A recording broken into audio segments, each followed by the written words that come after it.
Welcome back to Sakimas Ridge Homestead. In today's video, we'll be replacing the upper and lower ball joint on the right side of the 2000 F350. So come along, let's get dirty. Hello, and welcome to our channel. We're glad you're here. Yeah, I've already jacked the vehicle up, set the front axle down on jack stands, removed the front tire, and I've removed the nuts that hold the wheel adapter on. Since this is a dually, it has this wheel extender, so we need to take the bolts off of that.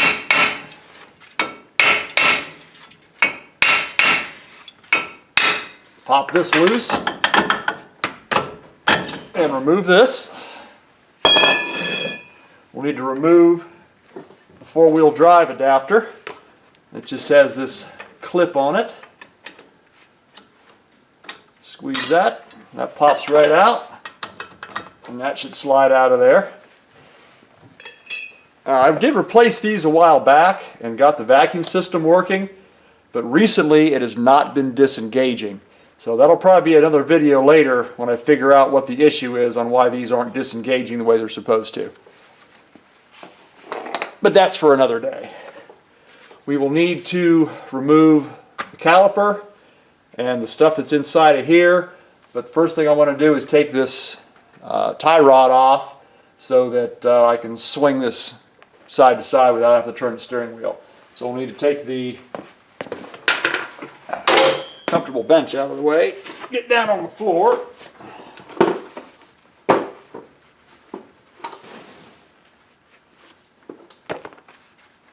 Remove the cotter pin.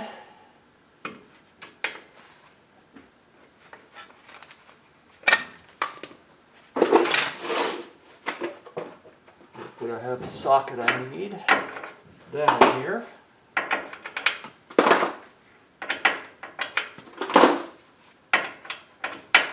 There we go. That is a 21 millimeter. So we'll remove this nut. And then what I always do to remove tie rod ends, you can use a pickle fork, which usually ruins the boot. I will just hit the boss that the tie rod end goes down into.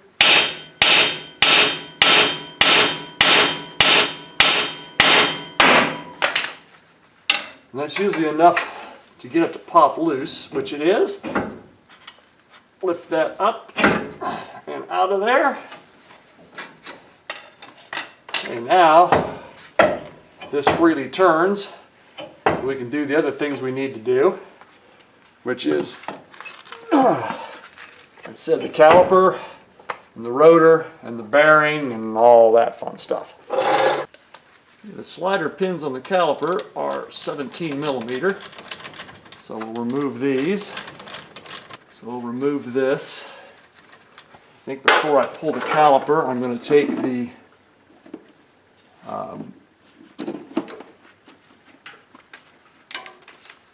ABS wiring harness out of the way. And this needs replaced anyway. Put a new bearing on this this side a while back, and I didn't properly route this wire. And you can see here, it rubbed against the inside of the tire and cut this wire in half. So this this ABS sensor is junk. I've got a new one in the truck to replace. We'll do that while we're doing this. So now that we've got the bolts out of the caliper, we can pry it up off of here.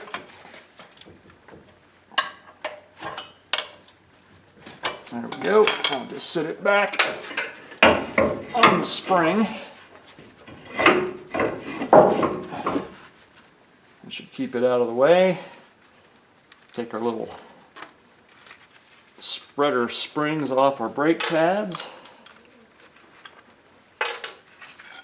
Get our brake pads out of here.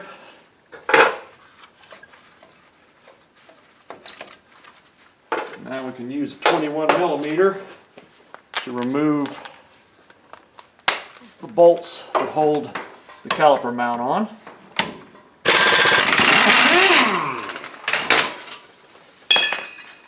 Okay, with the caliper mount out of the way,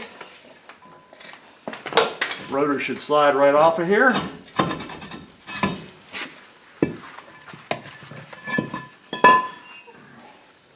That gets us down to our bearing, which we have to do from the back. I'll go ahead and use a 5/16 or an 8mm to remove this nut, or bolt rather, which holds the wiring harness on, because this ABS sensor will come off with the bearing.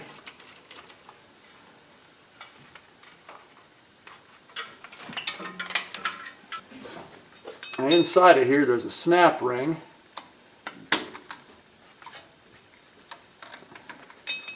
And a couple of specialty washers.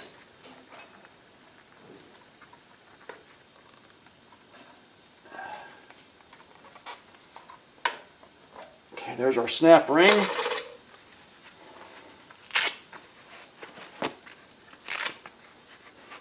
Not sure if these will come out or not. Yep, they're coming. There's a flat washer, this hexagon shaped or octagon shaped washer, and another flat washer, and they need to go in that order. Yeah, so there's four nuts that go on studs that run out of the bearing through the back of the housing here.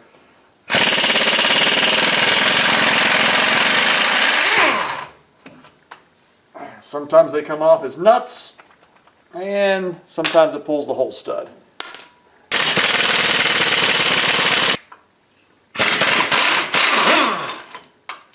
Now that one just came off as a nut, and that one came off as a stud. So now the bearing assembly should just slide right out of here. Bring the backing plate with it, and the ABS wire. So just set that back out of the way. Now we need to pull the drive shaft out of here. Should just come out. The bearing, or not the bearing, pardon me, the seal in here is part of the four-wheel drive system with the vacuum hubs. It has to seal vacuum-wise, so it's a specialty seal, and they're pretty doggone expensive. If I remember correctly, it was like $70, and I just replaced these recently. These and the O-ring and the those washers that came out earlier. So I'm hoping, since it's a newer seal, that it'll slide out of here without being destroyed. Okay, well, it looks like it stayed pretty much intact. We'll slide this out of here. The end is going to have gear oil on it. So I'll wipe that off so it doesn't drip on the floor. And we'll slide this back up out of the way. So we'll need to get some big sockets, remove this nut, and remove the nut that's up underneath here on the lower ball joint. Then we can pull this vacuum line off and drop this whole knuckle assembly out of here. And then we'll take it over on the floor where there's more room, and we'll press the new ball joints in it. Okay, this top one seems like it might be 1.25 inches, but 1.25 inches doesn't really want to go on it. So I'm having to use 1 5/16 inches. And of course, once you just put a big wrench like this on here and pull, it just snaps the cotter pin right off inside. Like I said, since we're not reusing these anyway, it's not a big deal. Yeah, 1.25 inches goes on down there. Oh, so let's see if we can pull this one.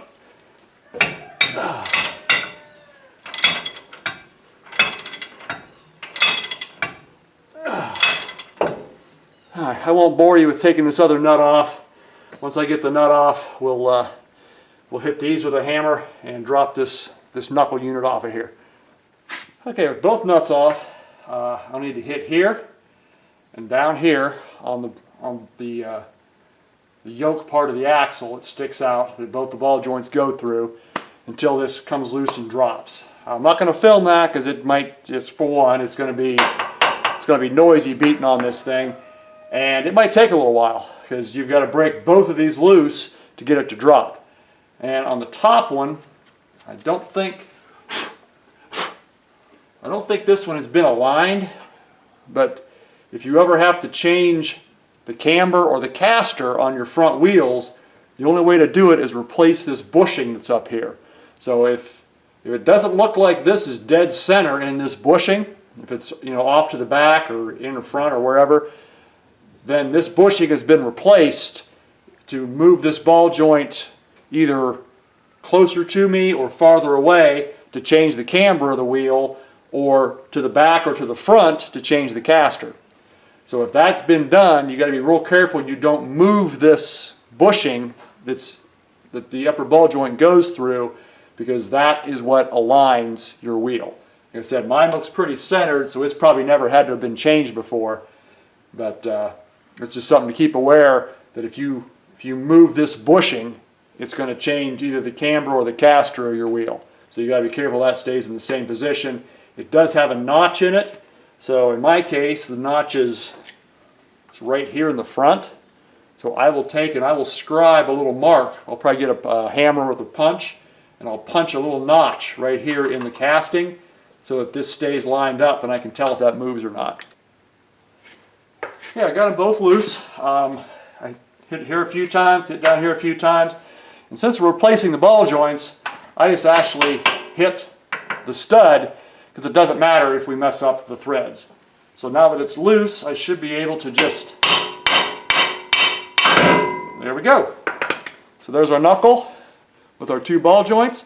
We'll take it over here where we got some floor room and press these out of here. Hopefully be able to see this well enough.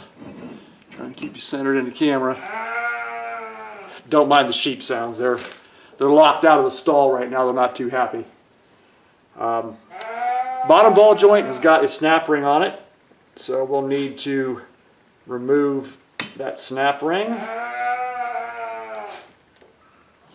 Come on.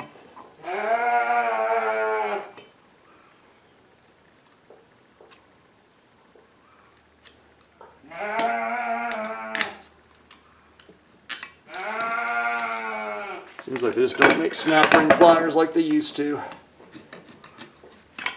These multi-use type. There we go. It's off. These are nice because you can, do inside, outside, different tips and stuff. They just don't seem to have the strength. That's what looks like those tips have been bent in from trying to get this tough snap ring out. So that snap ring out. This ball joint has to drive that direction. This ball joint has to drive that direction. You can use a hammer. You can beat it out of there if that's all you have. Don't advise it, obviously, but if that's all you got to do what you got to do. I'm going to take the grease fitting. I'm hoping this is 5/16. Yep. Take this grease fitting out so I got a flat surface to press upon. I've also went ahead and taken a little screwdriver and popped both the boots off and tried to wipe the majority of the grease off of here, because it just makes your tool that much messier.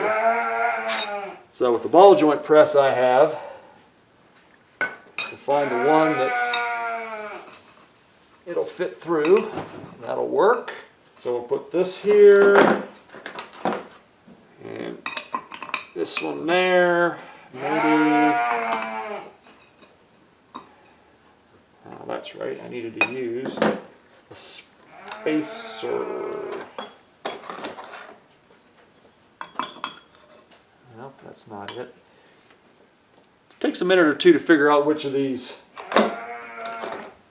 pieces you need to use. And really I need this deep one, but it's not big enough. It hits the ball joint. Either one of these big ones will work. If I remember correctly, I think I started with this one. and then had to put spacers in here.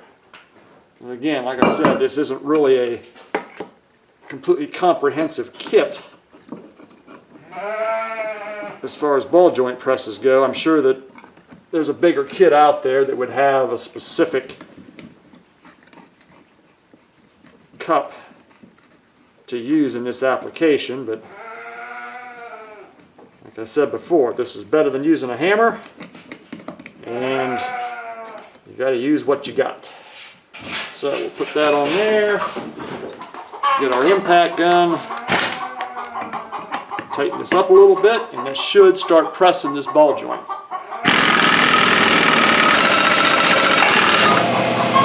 You probably heard that pop, and it jumped forward. Okay, right now we're just past flush on the bottom, but I'm afraid we're going to be hitting the stem into the hole in this. So what we need to do is back this off now. I'll take these little spacers. Okay.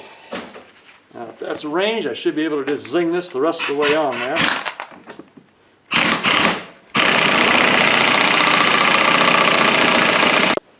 Hey, we're doing good, but we're just a hair low on this cup. We're catching on the edge of the ball joint, so I'll need to back this off just a hair. Raise that up, and we're out. So there is our lower ball joint. It's out. Now it's the same basic setup here to do the upper ball joint. I think we can, nope, can't use that either. Maybe the smaller one. It's not as deep.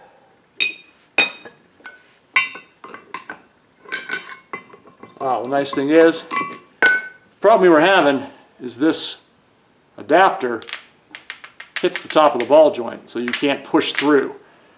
This upper ball joint has a smaller shank, so this will slide through there. So we can use this on there. And the thing about these upper ball joints is you have to have the lower out to change it, because you have to go through the lower ball joint hole. Zip this up on there and give it a hit and it should drive it out.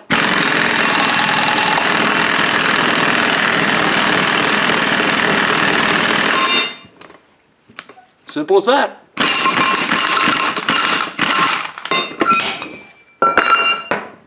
And there is our upper ball joint. Alright, to get the upper ball joint in, we'll stick the joint in. We'll use this smaller sleeve. Same thing we used to take them out. That will sit there. And we'll use this one that does not have the bigger hole in it on the bottom here. Again, free hands would come in really handy here.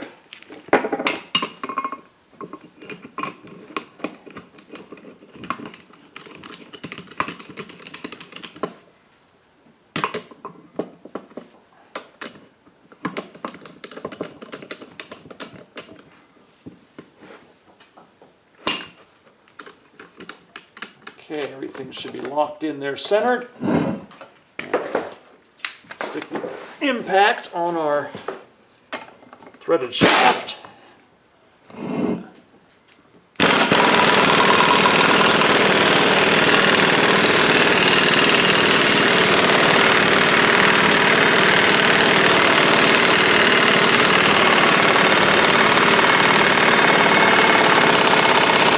There's the top one, all pressed in nice and tight. There's the top one, all pressed in nice and tight. Now we can move on to the bottom. Be the same thing. We need to make sure we are pressing on the joint. Just that's the best fit we're going to get. And that is not pushing on the shaft, so we're good there. So we'll stick that in. Stick that on. One difference is this one has to come through, where this one just comes flush. So when we set this one up,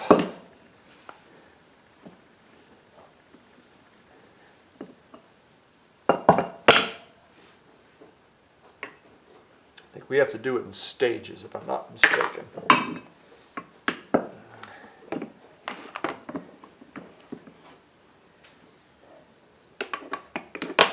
We're almost not wide enough on our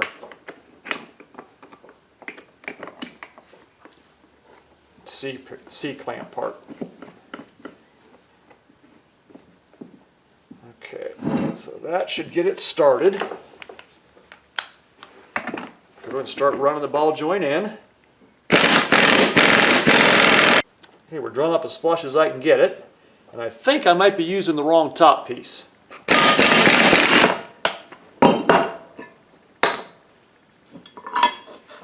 Aha!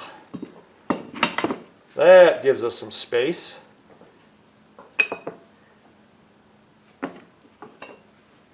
So now I can run this up a little bit, and I can get our spacers out farther away from the hole. Now I should be able to just drive it the rest of the way in. I was using the wrong piece on the top, that's why I didn't have enough space there.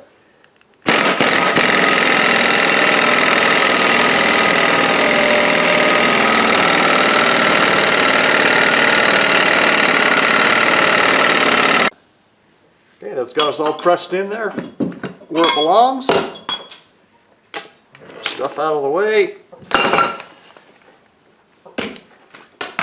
We can take our new snap ring, install our new snap ring on the lower ball joint.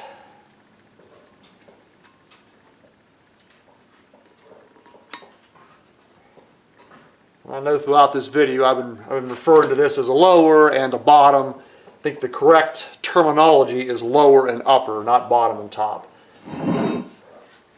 So we've got that. We can stick our nut on there just so we don't lose it. We have our grease fitting. We can install the grease fitting.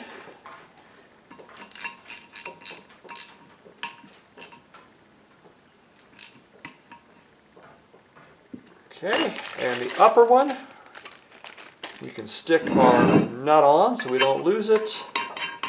Got our cotter pin and grease fitting and plug. Now one problem with the uppers on these is the U-joint is on the drive shaft is really tight clearances here. So they give you a grease fitting and a plug. So I think the proper procedure is you put the grease fitting in, you grease it up, you take the grease fitting out, and you put the plug in. And then it probably never gets greased again. So I think that's one reason these uppers tend to wear out. I mean, you can see these piles of dust here. That's just rusty dust that is fallen out of the old upper ball joint. Forgot to put the boot on. So we'll stick the boot on there and the nut. Take this back over to the truck and get it installed. Okay, we're back over here at the truck. Double check and make sure our bushing is not moved, which it has not. We're still on our notch that I put in there. I've kind of wiped excess grease off. Take the nuts off of our ball joints. We'll push our lower ball joint boot on. And we should be able to just put both ball joints in their respective holes. Run the nut on the top.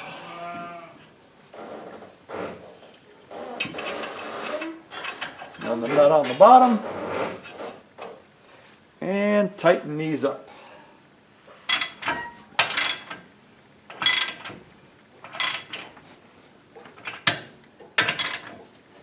Okay, they're both snugged down.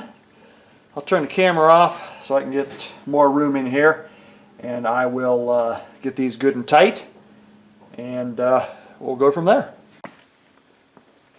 Alright, they're both good and tight. Put our cotter pin in the top, bend that over,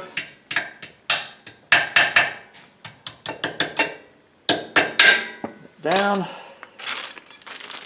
get our grease fitting,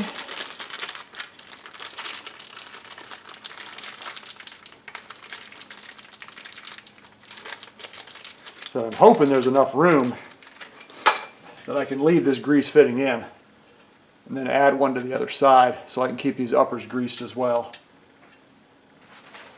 First thing we'll need to do is put the drive shaft back in.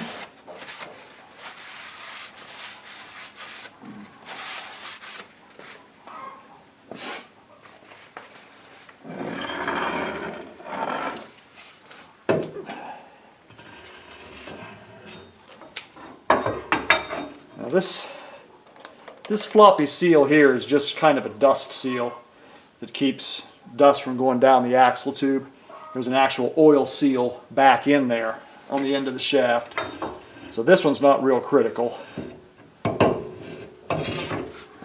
this one, like I said, that's got to be a vacuum seal as well. I don't like the way it's kind of pulled apart, but I think when we drive it in, that'll straighten out. I've got a special driver that will stick on here and drive this back in. I do want to add a little more lubricant to the outside. I think that's the only thing that saved us getting this thing out, was the fact that I had lubricated it when I put it in. And the reason these are special with the vacuum is this outer piece more or less seals to your hub, and your shaft has to rotate in between it. So the bearing, the seal itself has to rotate on itself, but still maintain a seal for vacuum. So let me get my silicone lubricant and the, before I forget, there's also a little thrust washer that goes in here behind the bearing. Can't forget to put that in. So let me get my driver tool and lube this up, and we'll drive that axle shaft back in there. Okay, put a little silicone lubricant around the outside of this.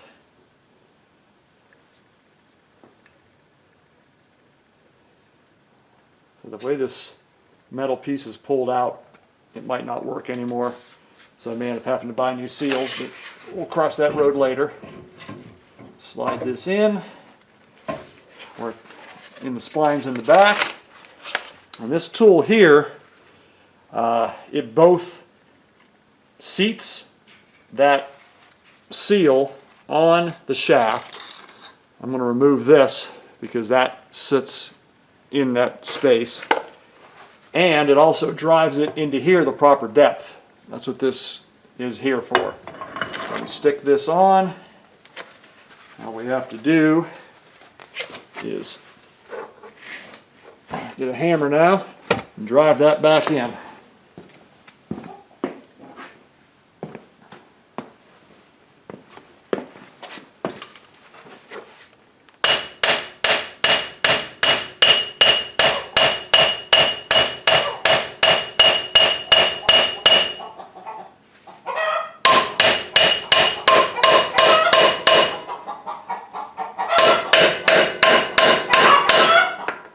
Okay, once it's been there nice and tight, and this is sitting flush against your hub housing, you can pull that tool out, and it looks like it has reseated that metal ring, so hopefully we'll be in good shape.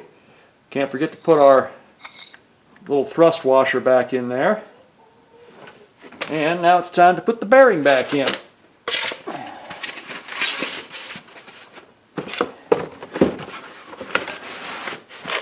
Here's the part number on that tool if you need to get one for your truck. More than likely, I imagine I got this off of Amazon. I know they're around $100, so It's a shame. You got to have it, but if you're going to do the job and do it right, you got to have the right tools. So we'll get our bearing. Don't mind the chickens in the background. Slide our bearing back on. Put our one stud in there. Okay. Now we can, let's go ahead and change our sensor first, because it's kind of underneath this tab, so it might be easier if we change our sensor while we got the room to do it. So let me grab some Allen wrenches. So we'll get our bearing. Don't mind the chickens in the background. Slide our bearing back on.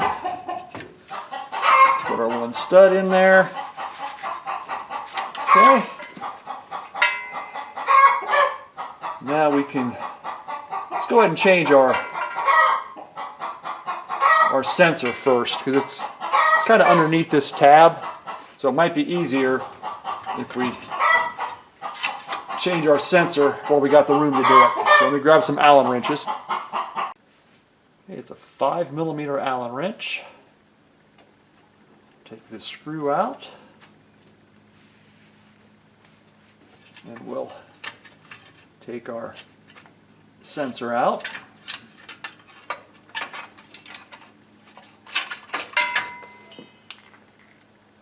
Yeah, there's what happens when you're not careful how you reinstall your sensor wires. That just rubbed on the truck within 2 or 3 days of installing this new bearing. I had an ABS light on. Okay, so we'll take our new sensor, slide it underneath there. Go ahead and wipe this bearing off, so it sits good and flat. There's no adjustment on these, they just fit where they fit. It's in there with the O-ring.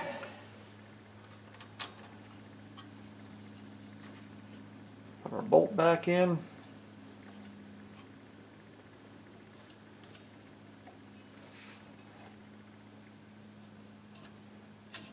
Okay, there's that. Now, get our wire up out of the way so we don't ruin another wire. And now we can reinstall the bolts. I'm not going to film that. It's just a reverse for putting them on. I'll swing it this way, put the nut on the one stud that's there, put a stud in the bottom, swing it to the front, and put the 2 studs in the back and tighten them up. Once those are tightened up, we'll turn the camera back on and go from there. Okay, bearings in there tight. Now I'm not sure if this new sensor is going to work or not. Tried to save a couple bucks, bought it off of Amazon, and when I got the bearing tightened up, I went to turn it, and when I turned it the one direction, it was going click, click, click, click, click, click, click, click, click, and the other direction it wouldn't turn at all, it would just stop. I took the sensor back out, and on the tip of this sensor, this is the original one, but it was ruined, that little silver part is pretty much flush with the end of the sensor. On that one, it was sticking out quite a bit, and it was actually hitting the tone wheel inside the bearing. So I just took a grinder and just flushed it off a little bit and stuck it back in. So it may work, it may not. I may still have an ABS light on. We'll find out once I put it back together. But we got that far. We can go ahead and take our sensor wire,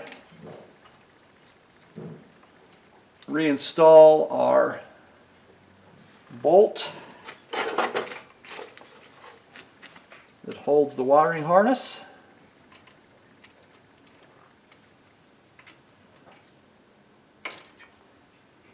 There we go. Bring our vacuum line back down, stick it back on there. Now let's have to make sure when we reroute this wire, once the caliper's back on, that we put a zip tie on it here to keep it back away from the tire, just in case it does actually work. So next thing we need to do is put our washer set back on our drive shaft and our snap ring. Okay, I think we're in the groove there. And we can take our locking hub, stick it back in there.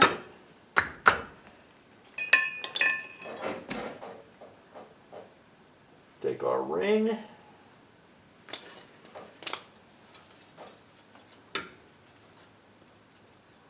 Sometimes these are easy, sometimes they're a nightmare.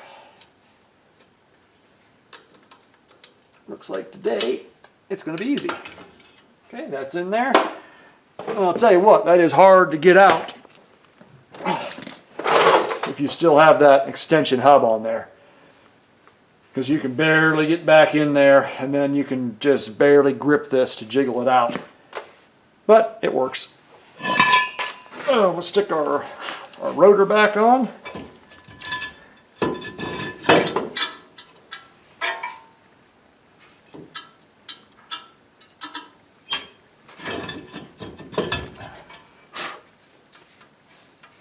Seems like no matter how careful you are,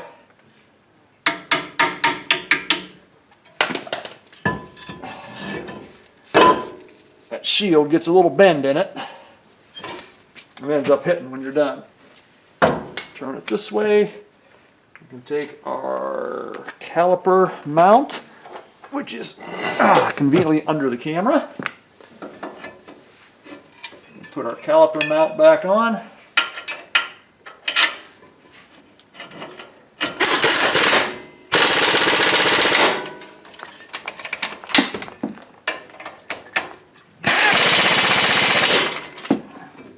Now we can put our brake pads back in. And I suppose I should add fresh brake lube while I'm doing that. I use this Permatex silicone, I believe it is. It's a purple stuff. Put that on the slides.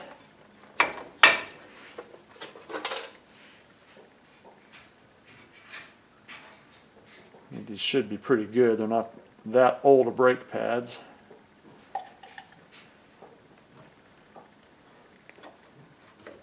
Plus I just had all this apart when I did the bearing.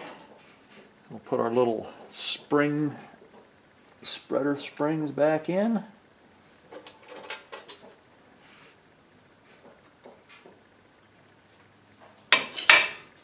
Which is always fun. Bring our caliper back out. I'll put a little of the lube on the pistons and on the caliper where the pads contact, just to help with noise. And then the tricky part, making sure we're not twisting the hose. There we go. Put a top bolt in, bottom bolt in, and then I just have to tighten those up. Okay, caliper's all tightened up. Just need to route our ABS wire.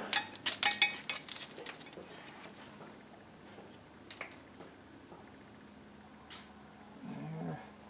It's missing some clips. There's one right here.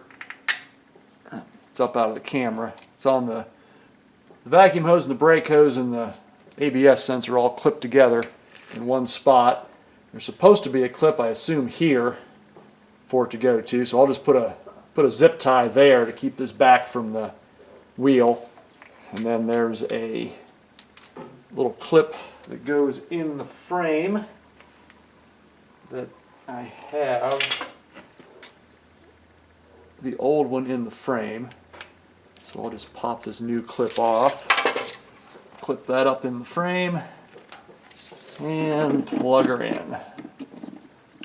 So fingers crossed, with any luck, the ABS light will be out. I'm not real confident on that. We need to put the tie rod end back in.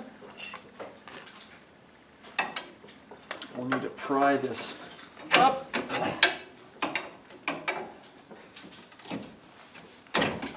There we go, just about there. There it goes. Took a little persuasion is all. Got that in. Let's take our castle nut and run that up on there. I'll run that up tight and put the cotter pin in it. We'll put our wheel adapter back on, which basically just fits on there like that. Put those nuts on, tighten them up, put the wheel back on. Only thing left to do will be to see if our grease fitting will be able to stay in or not. I'll have to spin the drive shaft a few rotations and see if it looks like it's going to hit it or not. And if I can get on to grease it. I'll have to grease both these ball joints. I'll go ahead and re-lube the whole front end, and that should be good to go. So that is how you do ball joints on a 2000 F350. I'm sure this would work from 99 to, I believe, 2002 or 2003 that have the leaf springs for sure. I'm not sure when they changed any of the axle stuff, but any two F250 or F350 from 99 to 02 or 03, this should be your same procedure. Doesn't matter if it's left side or right side, it's virtually the same thing, just things are backwards. Procedure is the same. If you have any questions or comments, please put them down below. Appreciate if you subscribe to our channel. Appreciate a thumbs up if you enjoy our videos. And as always, you have a wonderful day.